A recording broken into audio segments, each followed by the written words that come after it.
Kirlampudi leader Mudragada Padmanabham కాపు సామాజిక వర్గానికి తానే పెద్ద దిక్కన్నట్లు వివరిస్తుంటారు. కాపు రిజర్వేషన్ల కోసం పోరాడినప్పుడు ఆయనపై ఆ వర్గంలో సానుకూలత వ్యక్తమైంది. అయితే తర్వాత నిలకడలేని నిర్ణయాలతో ఆయన తన ఫేమ్ చెడగొట్టుకున్నారన్న టాక్ ఉంది. ఆ క్రమంలో కాపు సంఘ నేతలతో పాటు సొంత కూతురే ఆయన టార్గెట్ చేస్తున్నారు. మరోవైపు బెజవాడ లోక్సభ స్థానంలో Kesineni brothers political war personal turn తీసుకుని ఉత్కంఠ రేపుతోంది.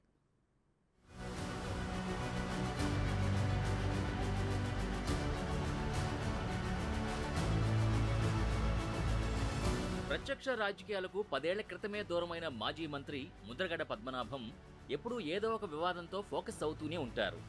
ఎన్నికలకు దూరంగా ఉన్న తన రూటే సెపరేట్ అన్నట్టు వ్యవహరిస్తుంటారు ఆ కిర్లంపూడి లీడర్. ఇటీవల పిఠాపురం నుంచి ఎన్నికల బరిలో నిలిచిన పవన్ కళ్యాణ్ని ముద్రగడ టార్గెట్ చేయడం మొదలుపెట్టారు. గతంలో పవన్కి సన్నిహితంగా ఉంటూ ఆయనకి పలు సూచనలు చేసిన పద్మనాభం ప్రస్తుతం వైసీపీ నాయకుడయ్యారు. కొడుకు గిరితో కలిసి వైసీపీ పంచుకు చేరిన నాటి నుంచి కేవలం పవన్ టార్గెట్గా పనిచేస్తూ జనసేనాని ఓడించి తీరతానని సవాళ్లు చేస్తున్నారు. పిఠాపురంలో పవన్ కళ్యాణ్ని ఓడించకపోతే తన పేరు పద్మనాభరెడ్డిగా మార్చుకుంటానని సవాల్ చేశారు.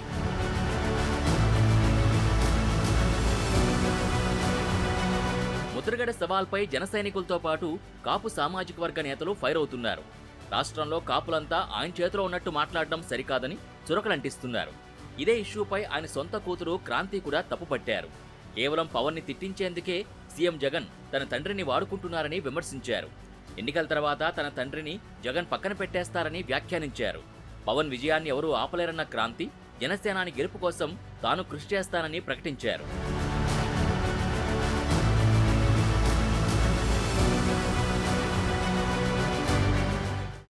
నేను క్రాంతి బార్లపూడి, ముద్రగడ పద్మనాభం గారి అమ్మాయిని.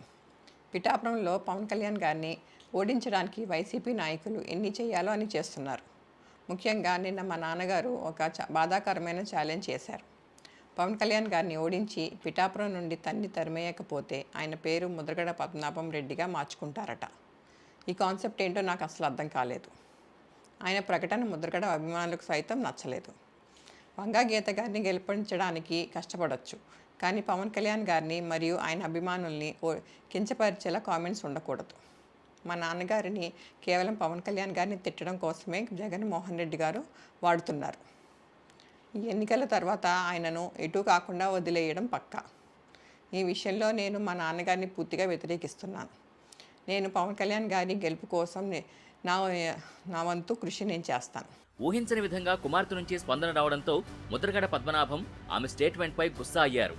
తాను ప్రస్తుతం వైసీపీలో ఉన్నానని, ఆ పార్టీ తరపున బరిలో ఉన్న వంగాగీత విజయానికి కృషి చేస్తామని, తనకి ఇంట్లో వారితో పాటు ఎవరూ బుద్ధులు చెప్పక్కర్లేదంటూ తనదైన శైలిలో రిప్లై ఇచ్చారు ముద్రగడ. తమ కుమార్తెకు వివాహం చేసి వేరే ఇంటికి పంపించానని, ప్రస్తుతం ఆమె తమ ప్రాపర్టీ కాదంటూ కప్పదాడు సమాధానంతో తప్పించుకునే ప్రయత్నం చేశారు. జగన్మోహన్ రెడ్డి గారు నన్ను వాడుకుని వదిలేస్తారు, నేను పవన్ గారి పార్టీ జనసేన పార్టీ అని చెప్పేసి నా కూతురు చేత చిన్న వీడియో రిలీజ్ చేశాను. అయ్యా, నా కూతురు నా ప్రాపర్టీ కాదండి. పెళ్ళి అవనంత వరకు నా ప్రాపర్టీ, పెళ్ళి అయిన తర్వాత అంతవరకు ప్రాపర్టీ. అయ్యా, కొడుకైతే సొంత పార్టీ, తండ్రి ఆధ్వర్యంలో కొడుకు తప్పు చేస్తే తండ్రికి చేత, కానీ నా కూతురు చేత పెళ్ళి అయిన అమ్మాయి వాళ్ళ ప్రాపర్టీ చేత నా మీద చిన్న బ్యాడ్గా చెప్పించారు. ఎంత బ్యాడ్గా చెప్పినా జగన్ గారు సేవకుడిగా ఉంటాను, అది తిరిగి లేదు. ఎవరు బెదిరించినా కూడా బెదిరిపోను. పార్టీలో చేరాను, పక్క చూపు చూడడం నాకు చేత కాదు. కూతురు చేత, ఈగుడి చేత, ఈగుడు కుటుంబం చేత తిట్టించిన కూడా లెక్క చేయను. వైసీపీలో చేరిన తర్వాత ముద్రగడ స్వరంలో తేడా వచ్చిందని కాపు నేతలే చెప్పుకుంటున్నారు. కాపులంతా ముద్రగడ చుట్టే ఉన్నట్టుగా ఆయన భ్రమలో ఉన్నారని, పద్మనాభానికి అంత సీన్ లేదని అంటున్నారు. మరోవైపు ముద్రగడ వ్యవహార శైలి కారణంగా వైసీపీలో ఆయన కుమారుడు గిరి రాజకీయ భవిష్యత్ త్రిశంకు స్వర్గంలో పడ్డట్టు తయారైందన్న అభిప్రాయం వ్యక్తమవుతోంది.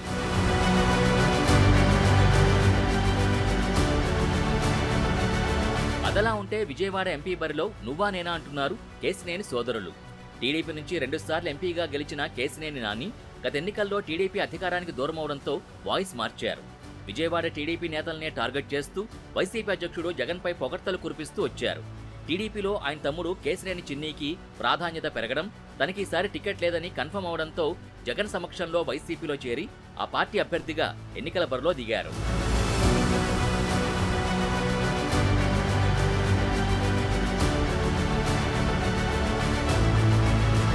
టీడీపీ అధిష్టానం అందరూ ఊహించినట్టుగానే కేశినేని చిన్నికి విజయవాడ ఎంపీ టికెట్ కేటాయించింది. అన్నదమ్ములు ప్రత్యర్థులుగా మారినప్పటి నుంచి ఇద్దరి మధ్య పొలిటికల్ డైలాగులే పేలుతూ వచ్చాయి. ఎన్నికల ప్రచారంలో రాజకీయ విమర్శలు చేసుకుంటూ గెలుపుపై ఎవరి ధీమా వారు ప్రదర్శిస్తూ వచ్చారు. అయితే సడన్ గా కేశినేని నాని తన తమ్ముణ్ణి పర్సనల్ గా టార్గెట్ చేయడం మొదలుపెట్టారు. తాజాగా ఆయన చిన్నీపై సంచలన ఆరోపణలు చేశారు. తనకు ఎలాంటి నేర చరిత్ర లేదని, కానీ క్రిమినల్ చరిత్ర ఉన్న వ్యక్తికి టీడీపీ టికెట్ ఇచ్చిందని విమర్శించారు. చార్లెస్ శోభరాజును మించిన ఘనుడంటూ తమ్ముడిపై విమర్శలు గుప్పించారు. కేశినేని డెవలపర్స్ ప్రైవేట్ లిమిటెడ్ అనే కంపెనీ ఓపెన్ చేశాడు 2016లో. నేను ఎంపీ 14లో అయ్యా. ఇది ఏం చేశాడు, యాక్చువల్గా నేను ఎన్ఓసి ఇవ్వకుండా ఈ కంపెనీ ఓపెన్ చేయడానికి మినిస్ట్రీ ఆఫ్ కార్పొరేట్ అఫైర్స్ ఒప్పుకోదు. నా దొంగ సంతకం ఎన్ఓసి పెట్టి ఈ కేశినేని డెవలపర్స్ని ఓపెన్ చేశాడు. నా దొంగ సంతకం పెట్టి. అయినప్పటికీ సరే తమ్ముడు బాగుపడతాడేమో, మంచి దారిలో వెళ్తాడని చెప్పి నేను ఆ రోజు కూడా నోరు మెదపలా. కేశినేని అనేది ఒక ట్రేడ్ మార్క్ రిజిస్ట్రేషను. ఇది నా పేరు, నేను ఈ కేశినేని ట్రేడ్ మార్క్, మీకు ట్రేడ్ మార్క్ యాక్ట్ తెలిసే ఉంటుంది మీకు, పేటెంట్ రైట్స్. ఇది కేశినేని మీకు చూస్తే ఇక్కడ ఉంటుంది. మార్క్ ఏంటంటే కేశినేని, ఓనర్ ప్రొపరైటర్ ఎవరంటే కేశినేని శ్రీనివాస్. ఇది ఎవ్వరూ వాడటానికి లేదు. మీ అందరికీ జర్నలిస్టులు కాబట్టి మీకు బాగా తెలుసు. ఈ కేశినేని అనే పేరు ఈ ప్రపంచంలో నేను తప్ప ఏ కంపెనీ నడపడానికి ఎవరికి రైట్ లేదు. కేశినేని డెవలపర్స్ అని బ్రాండ్ చేస్తున్నాడు, కేశినేని ఫౌండేషన్ అని బ్రాండ్ చేస్తున్నాడు. దీన్ని ఈవెన్ ఈ ట్రేడ్ మార్క్ రిజిస్ట్రేషన్కి అప్లై చేస్తే రిజెక్ట్ అయింది. అది క్లియర్గా ఇక్కడ మీకు క్లియర్గా ఉంటుంది. రిజెక్ట్ అయినా కూడా ఇవాళ వరకు దాన్ని వాడుతున్నాడు. ఇది పెద్ద క్రైమ్. సరే ఓపెన్ చేసుకున్నాడు, ట్రేడ్ మార్క్ వాడుతున్నాడు కేశినేని డెవలపర్సు. నాని గారికి ఎందుకు పోన్లే తమ్ముడే కదా అంటారు. ఓకే, నేను దానికి కూడా ఒప్పుకుంటా బాగుపడితే. ఈయన చేసింది ఏంటంటే పచ్చి మోసాలు. ఈ కేశినేని డెవలపర్స్ అని పెట్టి పచ్చి మోసాలు. ఎప్పుడో శతాబ్దం క్రితం తాత స్థాపించిన కేశినేని ట్రావెల్స్ని రాజకీయాల్లోకి వచ్చాక మూసేసిన కేశినేని నాని కుటుంబ ఆస్తులకు సంబంధించి సొంత తమ్ముణ్ణి టార్గెట్ చేస్తున్న తీరుపై విజయవాడ వాసులు విస్మయం వ్యక్తం చేస్తున్నారు. మొత్తానికి అన్నదమ్ముల యుద్ధం మరోసారి హాట్ టాపిక్గా మారింది.